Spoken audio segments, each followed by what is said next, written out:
దేవునికి స్తోత్రం. అందరికీ వందనాలండి. దావీదు రాసిన కీర్తన 18వ అధ్యాయం 6వ వచనం చదువుకుందాం.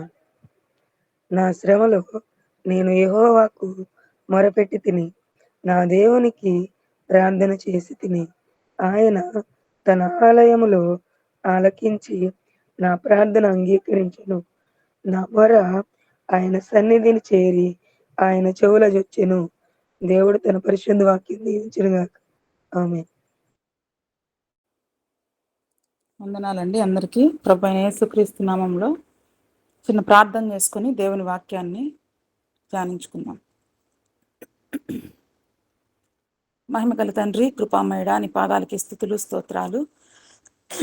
గడిచిన రాత్రంతయు మీ కృపచేతనైనా క్షేమాన్నిచ్చి ఉదయకాల వేళల్లో మీ సన్నిధిలోనైనా శ్రేష్టమైన సన్నిధిలో నా ప్రభా మేము గడుపుటకు మాకు ఇచ్చిన ధన్యతను బట్టి స్తోత్రాలు. ఇటు భాగ్యం లేని వారు అనేకులు ఉన్నారు మా ప్రభా. మీ కృపా కనికరాలు మాకు ఇచ్చి నాయన సజీవులుగా మమ్మల్ని లెక్కించినందుకు స్తోత్రాలు. ఈ ఉదయకాల వేళల్లో తండ్రి మీ యొక్క వాక్యాన్ని ధ్యానించుకొని ఉంటుండగా ప్రభా మీరే నాయన నన్ను బోరుగా వాడుకోనండి. నాయన చక్కటి వర్తమానము ఆధ్యాత్మికమైనటువంటి సందేశాన్ని నాయన మీ కృప చేత నాకు నా ద్వారా మేమందరము నా తండ్రి మేలు పొందుటకు సహాయం చేయండి. మీ కృపలో నాయన చేరువచ్చిన ప్రతి బిడ్డని జ్ఞాపకం చేసుకునండి. రాలేక వెనకబడిచిన బిడ్డలకు సహాయం చేసి నాయన మరి యొక్క అవకాశాన్ని వారికి ఇవ్వమని ప్రార్థిస్తున్నాం. మా ప్రభా ఈ వర్తమానాన్ని అయినా వివరించిన అయినా నాకు కావాల్సిన ఆధ్యాత్మికమైన శక్తిని బలాన్ని మీ పరిశుద్ధాత్మ నడుపుదలని ఇచ్చి దీవించమని యేసయ్య పరిశుద్ధ నామములో అడిగి వేడుకొంచున్నాను తండ్రి. ఆమేన్. ప్రభువునందు ప్రియమైన వారలారా, మీ అందరికీ యేసుక్రీస్తు నామమున శుభములు తెలియజేస్తున్నాను. మన యూసీవై టీం వారి కొరకు ప్రత్యేకమైన వందనాలు తెలియజేస్తున్నానండి నాకు ఈ అవకాశం ఇచ్చినందుకు. నేటి దినానికి ఏర్పాటు చేయబడిన వాక్య భాగాన్ని చదువుకొని ఉన్నాం. కీర్తనలు 18వ అధ్యాయము 7వ వచనము. నా శ్రమలో నేను యెహోవాకు మొరపెడితిని, నా దేవునికి ప్రార్థన చేసేతిని, ఆయన తన ఆలయంలో ఆలకించి నా ప్రార్థన అంగీకరించెను అని స్పష్టంగా దేవుని లేఖనం సెలవిస్తూ ఉంది. ఇక్కడ ఈ యొక్క కీర్తన ఎవరు రాసి ఉన్నారంటే దావీదు మహారాజు రాసి ఉన్నాడని ఆ యొక్క అధ్యాయము పైన వ్రాయబడి ఉన్నది. ప్రియమైన వారలారా, ఏమని వ్రాయబడి ఉందంటే, శత్రువులందరి చేతిలో నుండి సౌలు చేతిలో ఉండి యెహోవా అతన్ని తప్పించిన దినమున దావీదు మహారాజు ఈ యొక్క అధ్యాయాన్ని వ్రాసినట్లుగా చూస్తాం. కానీ దావీదు మహారాజు తన యొక్క బాల్యం నుంచి అనేకమైనటువంటి శ్రమలను ఎదుర్కొన్న వ్యక్తిగా చూస్తాం. బాల్యంలో చాలా ఇబ్బందులను ఎదుర్కొన్నాడు. యవ్వన ప్రాయంలో, కుటుంబ జీవితంలో, అనేక యుద్ధాల్లో కావచ్చు, తన జీవితంలో ఎన్నో శ్రమలను శోధనలను ఎదుర్కొన్న వ్యక్తి ఎవరనంటే యొక్క దావీదు మహారాజు. దావీదు జీవితంలో ఎందుకు ఇన్ని శ్రమలు అనుభవించాడు అన్నప్పుడు మనకు పరిశుద్ధ గ్రంథంలో దేవుడు దావీదు గురించి గొప్ప మాట రాసి ఉన్నాడు. ఏమని రాసి ఉన్నాడంటే అపోస్తల కార్యాలు 13:22లో అంటున్నాడు, నా చిత్తానుసారమైన వ్యక్తి అని దేవుడు అంటాడు. కానీ అంత నా చిత్తానుసారమైన వ్యక్తికే ఇన్ని శ్రమలు వచ్చాయనేది మనకు డౌట్ రావచ్చు. లేఖనాలు తెలియచేస్తూ ఉన్నాయి. ఏమని తెలియచేస్తున్నాయంటే దేవుడు కోరుకున్న వ్యక్తులకి ఆ యొక్క శ్రమలు వస్తాయా అంటే తప్పక వస్తాయి. ఎందుకు శ్రమలు వచ్చాయి అనేది మనలో చాలామందికి తలంపు కానీ ఆలోచన కానీ వస్తాయి. మన జీవితాల్లో ఏమనుకుంటూ ఉంటామంటే, అంతలా దేవునితో చిత్తానుసారుడు అంటున్నాడు, ఆయనను అనుసరించి నడుచుకున్నాను అంటున్నాడు, మరి అటువంటి దావీదుకి వస్తున్నాయి కదా, మరి ఈ శ్రమలు నిజంగా దేవుని బిడ్డల్ని ఎరిగిన వారికి శ్రమలు సంభవిస్తాయా అంటే పరిశుద్ధ గ్రంథము తెలియచేస్తూ ఉంది.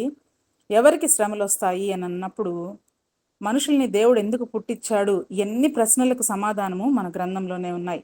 మనుషులకి శ్రమలు అనేవి సంభవిస్తాయి. అది మనం ఒకసారి యోబు గ్రంథం 5:7లో గమనించినట్లయితే అక్కడ ఏమని సెలవిస్తూ ఉన్నాడంటే, మనుషులు ఎందుకు పుడతారు అని అంటే ఈ శ్రమానుభవానికే నరులు పుట్టుచున్నారు అని దేవుని వాక్యం సెలవించబడుతుంది. దావీదు మహారాజు కూడా మానవుడే, కానీ తన జీవితంలో చిన్ననాటి నుంచి యవన ప్రాయంలో కావచ్చు, తను రాజు అయ్యేంత వరకు అనేక శోధనలు ఎదుర్కొన్నాడు. మరి అందుకే అంటూ తను మొరపెడుతున్న మాట ఏంటంటే, నేను ఆ యొక్క 18వ అధ్యాయము 5వ వచనంలో అంటున్నాడు, పాతాళపు పాశములు నన్ను అరికట్టగను, మరణపు ఉరులు నన్ను ఆవరింపగను అని చాలా గొప్ప మాటను అక్కడ వాడుతూ ఉన్నాడు.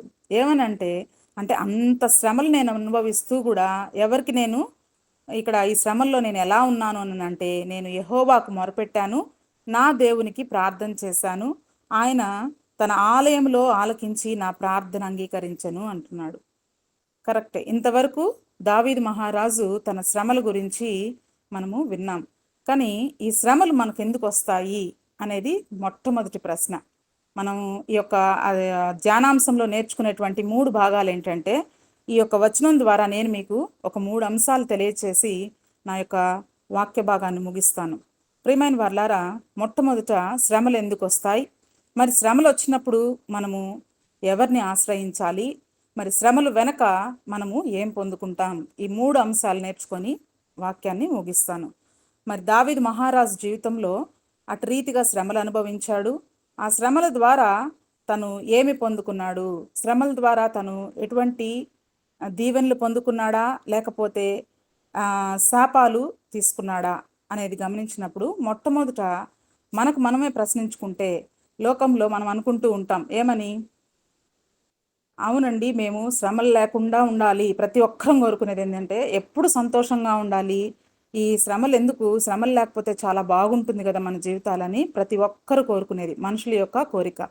కానీ శ్రమలు తప్పకుండా వస్తాయి. ఎందుకు వస్తున్నాయనంటే, మొట్టమొదట దానికి కారణం ఏంటంటే మన యొక్క స్వయం కృతాపరాధన అనేది పరిశుద్ధ గ్రంథంలో ఉంది.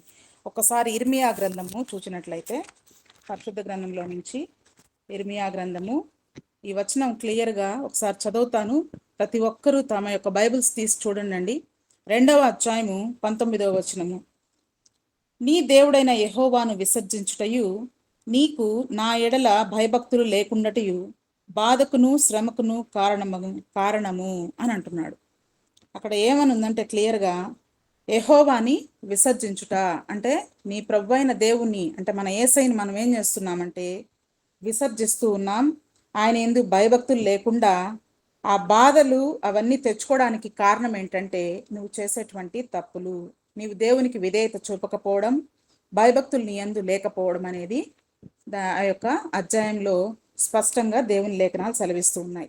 అదే ఇర్మియా గ్రంథంలోనే 4వ అధ్యాయము 18వ వచనంలో సెలవిస్తూ ఉంది దేవుని వాక్యము, నీ ప్రవర్తనయు నీ క్రియలను వీటికి నీ మీదకి రప్పించదును, నీ చెడుతనమే దీనికి కారణము.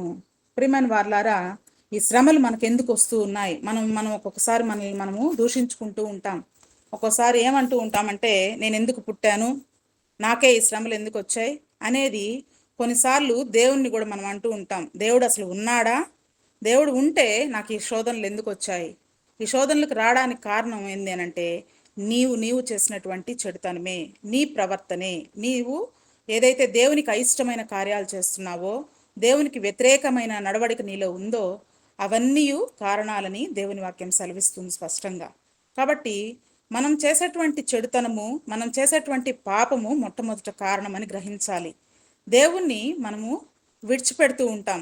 ఎవరిని ఆశ్రయిస్తూ ఉంటామంటే నరులను ఆశ్రయిస్తూ ఉంటాం. దేవునికి దూరం అయిపోతావు, నీ పాపం ద్వారా దేవునికి లోబడవు, నీ యందు భయము భక్తి లేదు. క్రైస్తవ కుటుంబాల్లో పుడతామే కానీ మన జీవితాల్లో ఎక్కడ కూడా మన ప్రవర్తన అనేది సరిగా ఉండదు. మన పాపం చేసినప్పుడు మనం దేవుని ఎదుట ఒప్పుకోము. కాబట్టి దేవుడు స్పష్టంగా తెలియచేస్తున్నాడు. ఏమంటున్నాడంటే, నీ చెడుతనము నీ ప్రవర్తన వలన నీకు శ్రమలు సంభవిస్తాయి అని సెలవిస్తూ ఉంది లేఖనాలు. కాబట్టి దావీదు మహారాజు కూడా అంటూ ఉన్నాడు, తన జీవితంలో తనేక మార్లు చాలాసార్లు పశ్చాత్తాపం పొంది ఉన్నాడు. ఆ మార్గం తను చేసినటువంటి తప్పులకి అంటూ ఉన్నాడు. మన ఏమని అంటున్నాడంటే, నీకు ఆయాస్కరమైన మార్గం నాలో ఉందేమో చూడయ్యా, నిత్య మార్గానికి నన్ను నడిపించు అంటాడు. కాబట్టి అటువంటి గొప్ప చిత్తానుసారుడే, అంటే దేవునికి ఎంతో ఇష్టమైన వాడే తప్పు చేసినప్పుడు తన యొక్క తప్పును ఆయాసకరమైన మార్గం, ఖచ్చితంగా మన జీవితాల్లో ప్రతి ఒక్కరి జీవితంలో రోజుకు చిన్న చిన్న తప్పులు చేస్తూ ఉంటాం, వాటిని సరిచేసుకునేటట్టుగా ఉండాలి. కానీ మనం ఏం చేస్తున్నామంటే మన ప్రవర్తన ద్వారా దేవుణ్ణి ఇబ్బంది పెడుతూ ఉండడమే కాకుండా దేవునికి దూరం అయి కూడా ఈ శ్రమలు నాకెందుకు వచ్చాయి అనేటువంటి ప్రశ్న మనము వేసుకుంటూ ఉంటాం. కనుక మనము ఒక్కటి గ్రహించాలి, మనలను ముందు మొదట పరీక్షించుకోవాలి. ఇతరుల గురించి కూడా మనం ఒక్కోసారి వారికి ఇలా చేశారు అలా చేశారు అని చెప్పి ఇతరుల గురించి కూడా మనము కొన్నిసార్లు వారి యొక్క తప్పులను చూపెడుతూ ఉంటాం. ప్రియమైన వార్లారా, ఇతరులని తప్పులు చూపెట్టడం కన్నా మొదట మనము సరిచేసుకోమని పరిశుద్ధ గ్రంథం తెలియజేస్తూ ఉంది. దేవుడు పరిసయ్యుడితో ఒక మాట అంటాడు, ముందు నీ కంటిలో ఉండే దూలాన్ని తీసివేసుకో. అంటే నువ్వు ఇతరుల గురించి మాట్లాడేటప్పుడు వారి యొక్క దూలాల్ని నువ్వు వెతకడం కాదు, కానీ ముందు నీ కంటిలో ఉండేటువంటి చిన్న నలుసుని సరిచేసుకొని అప్పుడు ఎదుటి వ్యక్తి గురించి మాట్లాడాలి. మనలో తప్పులు పెట్టుకొని మనము తప్పు చేస్తూ దేవుని బిడ్డలమైన మనమే ఇలాగ ఉంటూ ఇతరులని దూషిస్తూ వారి యొక్క తప్పులను తప్పుపట్టడం అనేది చాలా తప్పు. కాబట్టి ప్రతి ఒక్కరిని దేవుని ఎదుట మనల్ని మనము పరీక్షించుకోవాలని లేఖనాలు సెలవిస్తున్నాయి. దేవుడు కృప చూపుతూ ఉంటాడు మనకు, మన జీవితాల్లో ప్రతిరోజు కాపాడుతూ ఉన్నాడు. మనం ఈరోజు ఇక్కడ సజీవులుగా ఉండి ఈ యొక్క వాక్యాన్ని ధ్యానించుకుంటున్నామంటే ఈ వేకువజామున ఆయన కృప అనేది మనం గ్రహించాలి. దేవుని కృప లేకపోతే ఏ మనుషుడు ఒక్క నిమిషం కూడా ఈ భూమి మీద జీవించలేడు. కనుక ప్రియమైన వార్లారా, దేవుడు మనకు మేలు చేస్తున్నాడని, ఆయన కృప చూపుతూ ఉన్నాడని నీవు పాపం చేస్తూ పోతే నీ భక్తిహీనతే ఈ శ్రమలకు కారణం అనేది దేవుని వాక్యం సెలవిస్తూ ఉంది. పాపము చేసేటప్పుడు చాలా సంతోషంగా ఉంటుంది, ఆహ్లాదకరంగా. అది ఏ పాపమైనా కావచ్చండి. ఆ పాపము మనకు చేసినప్పుడు చాలా సంతోషాన్ని ఇస్తుంది, చాలా సుఖాన్ని ఇస్తుంది, చాలా ఆహ్లాదకరంగా మనకు అనిపిస్తుంది. కానీ ఒక దినాన దాని ఫలాన్ని మనము ఖచ్చితంగా కోయవలసి వస్తుంది. జాగ్రత్త సుమా. అందుకని గమనించాలి, మనల్ని మనమే పరీక్షించుకుంటూ ఈ శ్రమకు రావడానికి కారణం ఏంటంటే మన యొక్క చెడు నడవడిక లేదా మన ప్రవర్తన, మనం చేయించినటువంటి ప్రతి విషయంలో దేవునికి దూరంగా ఉండి భయభక్తులు లేక భక్తిహీనత కలిగిన జీవితంలో మనం జీవిస్తూ ఉండడమే. దావీదు మహారాజు కూడా తన జీవితంలో ఒక చిన్న శోధనను తను చేశాడు. ఎలా శోధన తెచ్చుకున్నాడు అని అంటే ఆ బెత్షెబా విషయంలో కూడా తను పాపం చేసినట్లుగా చూస్తాం. వ్యభిచారం చేశాడు, ఎంతో ఇష్టమైన బిడ్డ దేవునికి. కానీ ఆ పాపాలని తను ఆ యొక్క తప్పు చేసిన తర్వాత కప్పుకోలేదు. తను దేవుని ఎదుట ఏం చేస్తున్నాడు?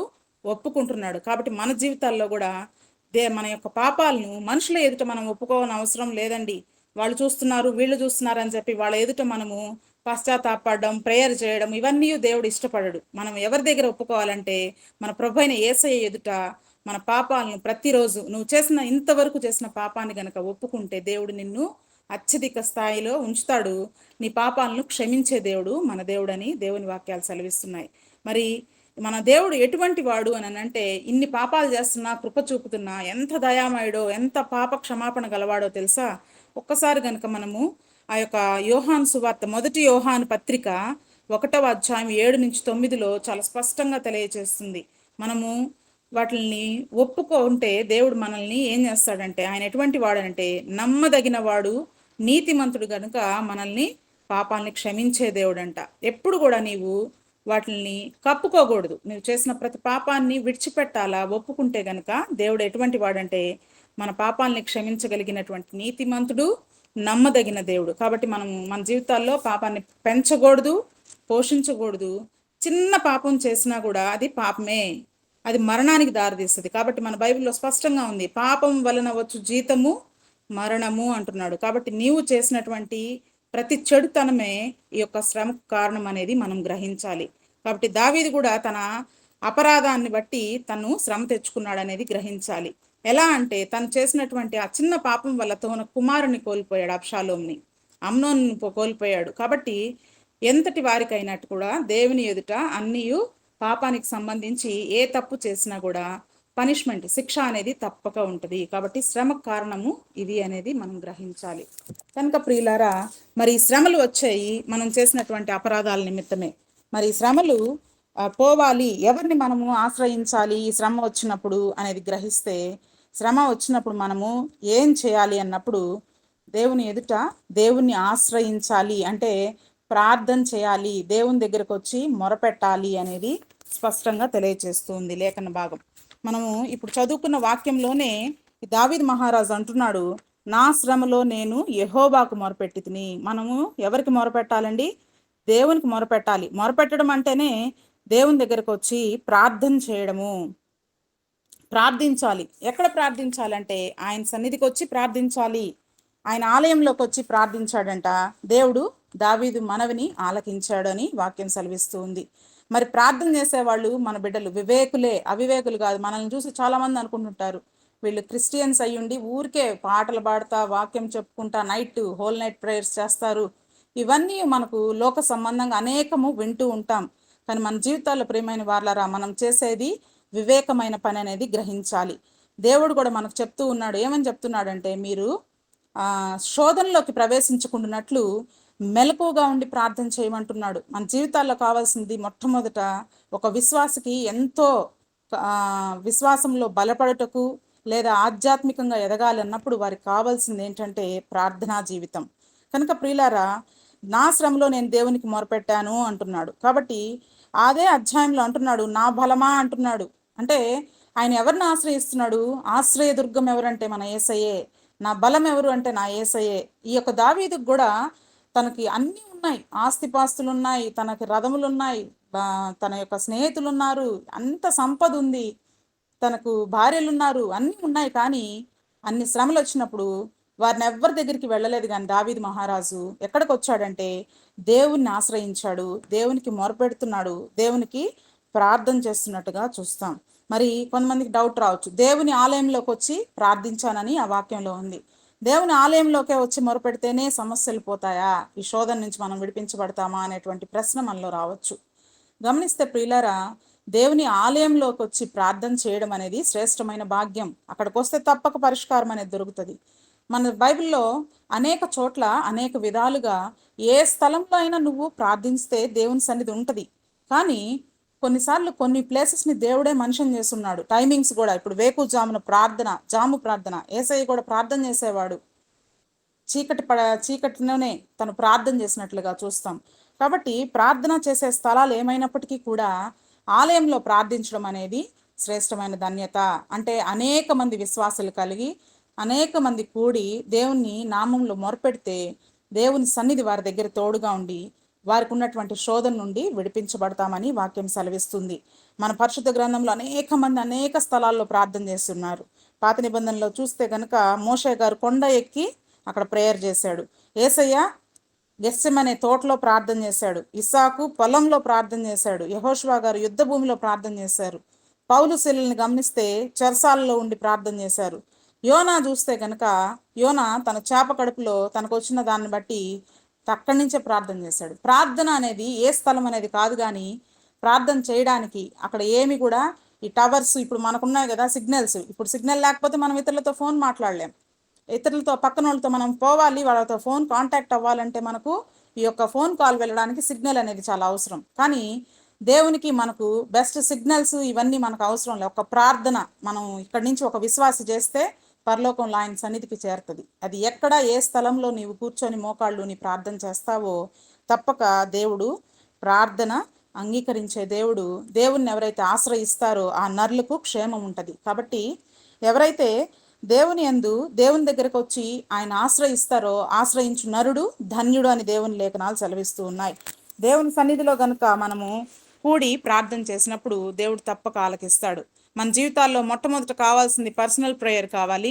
రెండవదిగా గమనిస్తే కుటుంబ ప్రార్థన చాలా ప్రాముఖ్యమైనది. మూడవది గమనిస్తే సంఘంలో విశ్వాసులతో కలిసి సహవాసంతో కలిసి మనము ప్రార్థించడం ద్వారా అనేక మేలు పొందుతాం. కానీ మనకు శోధన వచ్చినప్పుడు ఎవరిని ఆశ్రయించాలంటే నరులను ఆశ్రయించకూడదు. దావీదు మహారాజు ఎవరిని ఆశ్రయించులా, దేవుణ్ణి ఆశ్రయించాడు. దేవుని సముఖానికి వచ్చి తను ప్రార్థన చేసుకున్నట్లుగా చూస్తాం. ఆయన అంటూ ఉన్నాడు, చిరకాలం యెహోవా మందిరంలో నేను నివాసం చేస్తాను. ఎంత గొప్ప నిరీక్షణ! అటువంటి జీవితం మన జీవితాల్లో కూడా అటువంటి నిరీక్షణ కలిగిన వారంగా మనం ఉండాలని దేవుని లేఖనాలు సెలవిస్తూ ఉన్నాయి. మనము దేన్ని ఆశించి దేవుని సన్నిధికి రాకూడదు, కానీ మనకు దేవుడు మనం అడగక మునిపే ప్రతిరోజు మనము ఆలయానికి వెళ్తాం. దేవుని సముఖంలో గడిపినప్పుడు మనకు తెలియకుండానే అనేక మేలులు పొంది వెళ్తూ ఉంటాం. మరి మనకు కనబడని కొన్ని ఉంటాయి, కనబడేవి కొన్ని ఉంటాయి. కనబడని ఆరోగ్యాన్ని మనం పొందుకొని వెళ్తూ ఉంటాం. ఇంకా దేవుని ఆశీర్వాదాలు మనకు ఆయన రోజు ఇస్తూ ఉంటాడు, కానీ మనం గ్రహించం. అనేక వరాలు, బిడ్డల పట్ల ఆరోగ్యము, వాళ్ళ యొక్క జ్ఞానము, వాళ్ళ యొక్క వివేచన, మన తల్లిదండ్రుల యొక్క ఆరోగ్యాలు, కుటుంబ సంబంధమైనటువంటి ఆర్థిక ఇబ్బందులు, ఇవన్నీ కూడా దేవుని సన్నిధిలో నీవు మొరపెడితే, ప్రార్థన చేస్తే, దేవుని ఆశ్రయిస్తే ఇవన్నీ దేవుడు నీకు నాకు ఇవ్వగలిగినటువంటి గొప్ప ఆదరణకర్త, ఆశ్రయదుర్గము, మన రక్షణ కేడమై ఉన్నాడని గ్రహించాలి ప్రియమైన వార్లారా. కాబట్టి వీరందరూ మన బైబిల్లో అనేక మంది భక్తులు ఆశ్రయించారు. వారు తద్వారా ఆశీర్వాదాలు పొందినట్లుగా చూస్తాం. మరి మనం మూడోదిగా గమనించినప్పుడు శ్రమలు వచ్చిన తర్వాత ఆ శ్రమలను మనము ఏ రీతిగా అనుకోవాలి, నీకు మేలు కొరకే అనేది నీవు గ్రహించాలి.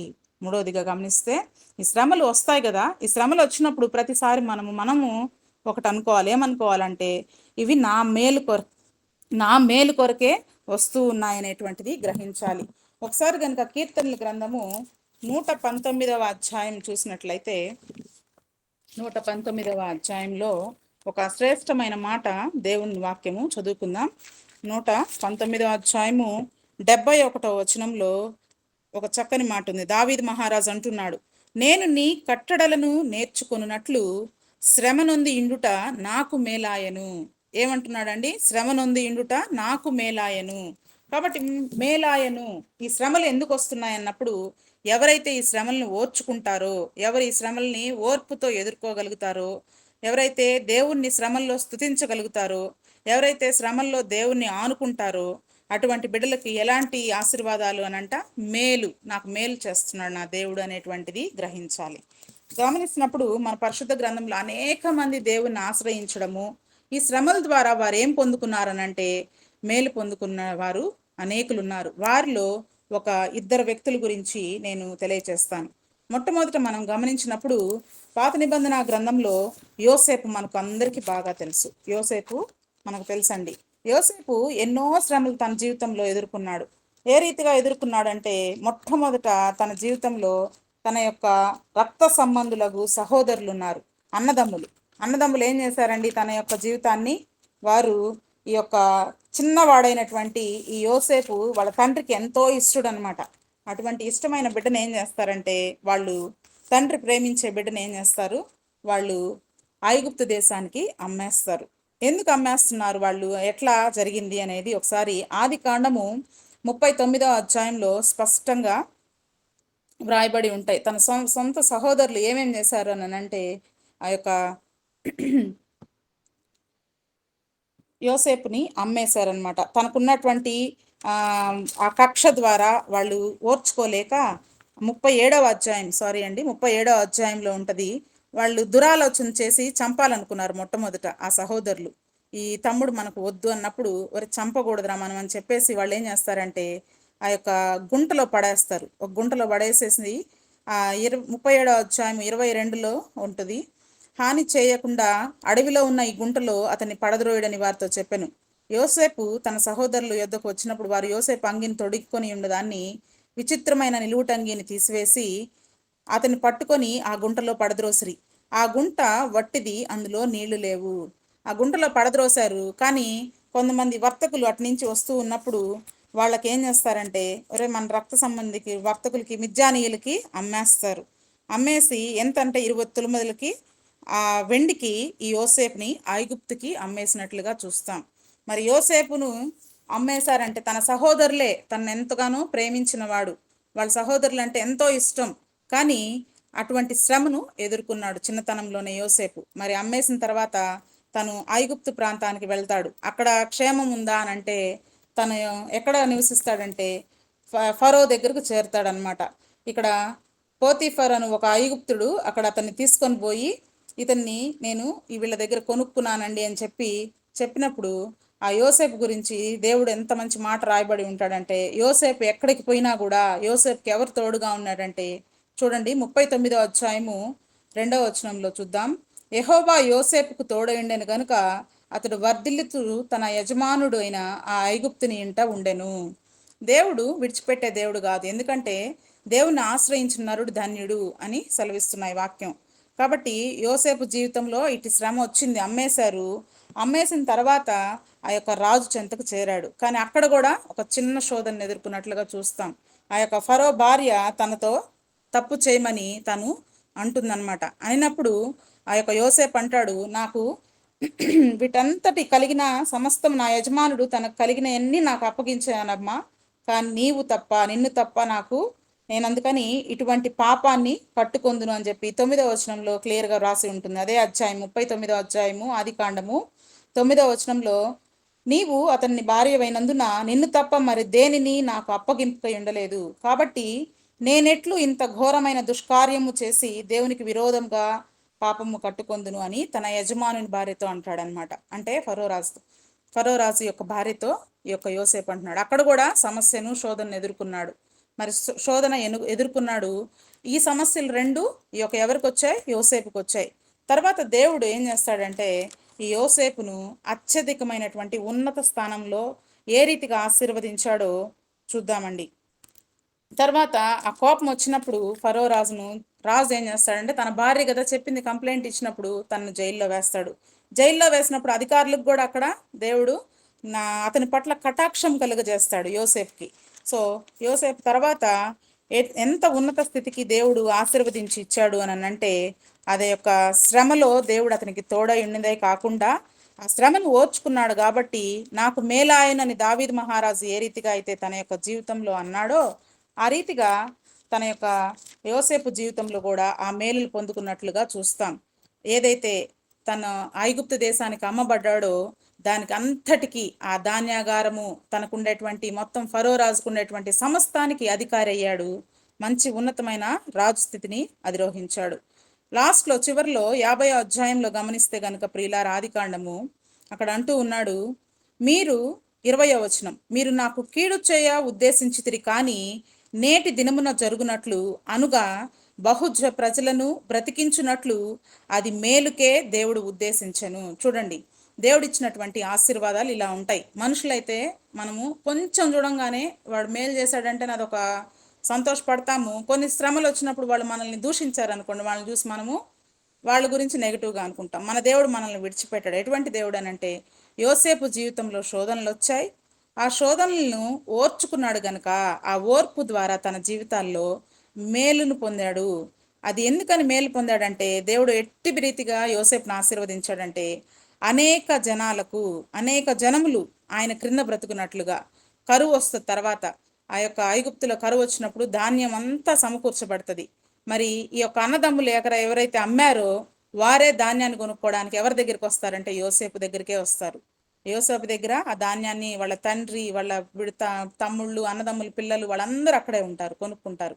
కాబట్టి దేవుడు అట్టి రీతిగా ఆశీర్వదించే దేవుడు. ఉన్నత స్థితికి అంటే మనకు తెలియదు దేవుడు చేసే మేళ్ళు, మనము గ్రహించలేము. కాబట్టి ఎవరైతే ఓర్చుకుంటారో శ్రమ వచ్చినప్పుడు దూషించుకోకుండా కృంగిపోకూడదు, దేవుని మీద ఆధారపడాలి. నేర్చుకోవాల్సిన అంశం ఏంటంటే మనం దేవుని మీద ఆధారపడాలి, దేవుణ్ణి ఆనుకొని జీవించాలి. అప్పుడు దేవుడు మనకు తోడై ఉంటాడు. అలాగే యోసేపుకు శ్రమల్లో కూడా ఆశ్రయించాడు. కాబట్టి ప్రతి దగ్గర ఆ మాట రాయబడి ఉంటుందండి. మీరు ఆదికాండం ఒకసారి అధ్యాయాలన్నీ చదవండి, 37, 38, ప్రతి దగ్గర ఒక మాట అంటూ ఉంటాడు. ఏమని అంటాడంటే యెహోవా యోసేపుకు తోడై ఉండెను కనుక అంటూ ఉంటాడు. అతను ఏది పట్టుకుంటే అక్కడ వర్ధిల్లి చేస్తూ వచ్చాడనమాట. రాజు ఎప్పుడైతే యోసేపును అక్కడ అధికారిగా చేశాడో అతని సంపద కూడా విస్తరించబడింది. అతని సంపద కూడా చాలా అభివృద్ధి పొందింది. అతనికి ఉండే సమస్తాన్ని దేవుడు దీవించాడు. కనుక మనం ఎవరిని ఆశ్రయించాలి? దేవుణ్ణి ఆశ్రయించాలి. దేవుణ్ణి ఆశ్రయించినప్పుడు ఈ శ్రమలు మనకు ఏ విధంగా ఉంటాయంటే మేలుకరంగా, ఆశీర్వాదకరంగా ఉంటాయని దేవుని లేఖనాలు సెలవిస్తూ ఉన్నాయి. మరి రెండవదిగా గమనిస్తే మన పరిశుద్ధ గ్రంథంలో యోబును చూస్తాం. యోబు కూడా తన జీవితంలో మొట్టమొదటి దేవునికి ఎంతో ఆ యొక్క లోకంలో ఆ యొక్క సాతాను అపవాది పోయి దేవుని దగ్గర అంటది, అంటే నీ భక్తుడు ఎవరు నీకు నేను అని అన్నప్పుడు నా బిడ్డున్నాడు యథార్థవర్తనుడు, దేవుని యందు భయభక్తులు కలిగిన వాడు, చెడుతనమును విసర్జించిన వాడు అని అన్ని చెప్పిన తర్వాత సాక్ష్యము ఆ యోబుని ఏం చేస్తుందంటే ఈ సాతానికి ఇచ్చిన పర్మిషన్ బట్టి వెళ్ళి నీకు ఆ ప్రాణం మీద మాత్రం అధికారం లేదు కానీ నువ్వు ఏం చేసినా నా బిడ్డ నన్ను అన్ని విషయాల్లో భక్తి గలవాడే అని దేవుడు సాక్ష్యం చెప్తాడు. చెప్పినప్పుడు ఈ యొక్క సాతాన్ ఏం చేస్తుందంటే మొత్తుతుంది. కానీ సాతాన్ పెట్టిన శోధన ఏంటంటే యోబుకున్నటువంటి సమస్తాన్ని కోల్పోతాడు. కుటుంబంలో ఉన్నటువంటి బిడ్డలను, తనకున్న యావదాస్తిని కోల్పోతాడు. కోల్పోయినప్పుడు ఒక్క మాట కూడా దేవుణ్ణి దూషించలేదు, ఒక మాట కూడా నోటితో కూడా పాపం చేయలేదనేది యోబు గ్రంథము 2వ అధ్యాయం చూసినప్పుడు 9వ వచనంలో అంటూ ఉన్నాడు.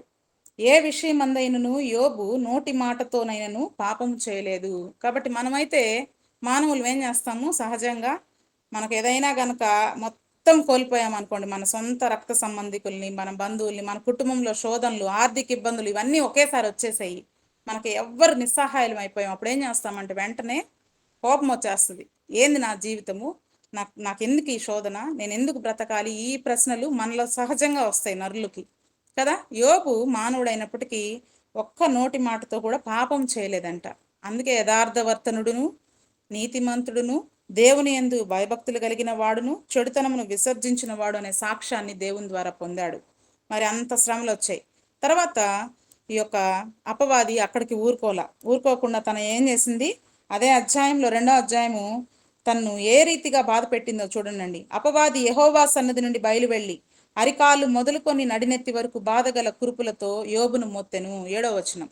యోబును మొత్తిందంటే తనకి ఉండేటువంటి శరీరంలో ఉండేటువంటి ఆరోగ్యం క్షీణిస్తే మనిషి ఏమైపోతాడు, బలహీనుడు అయిపోతాడు. చనిపోయేటప్పుడైనా కూడా ఖచ్చితంగా ఏదో ఒక మాట అంటాడు. కానీ యోబు జీవితంలో అపవాది ఏం చేసిందంటే తన శరీరాన్ని కూడా పనిష్మెంట్ ఆ యోబుని బాధ పెట్టింది.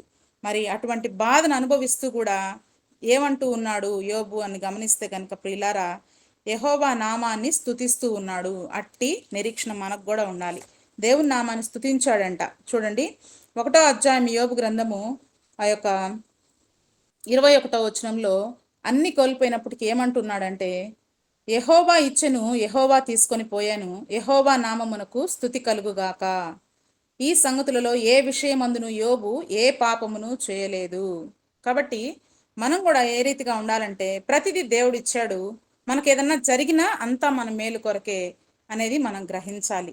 మనం పొందేటువంటి శ్రమను ఓర్చుకుంటే కనుక యోబు ఏ రీతిగా అయితే తన జీవితంలో తన సమస్తం, తన బిడ్డల్ని కోల్పోయాడు, తన యావదాస్తిని కోల్పోయాడు, ఆఖరికి చివరికి తన యొక్క శరీరము బలహీనత అయిపోయినప్పటికీ కూడా ఆ బలహీనతలో కూడా దేవుని నామాన్ని స్తుతిస్తున్నాడే గాని ఎక్కడ కూడా నోటితో పాపం చేయలేదు.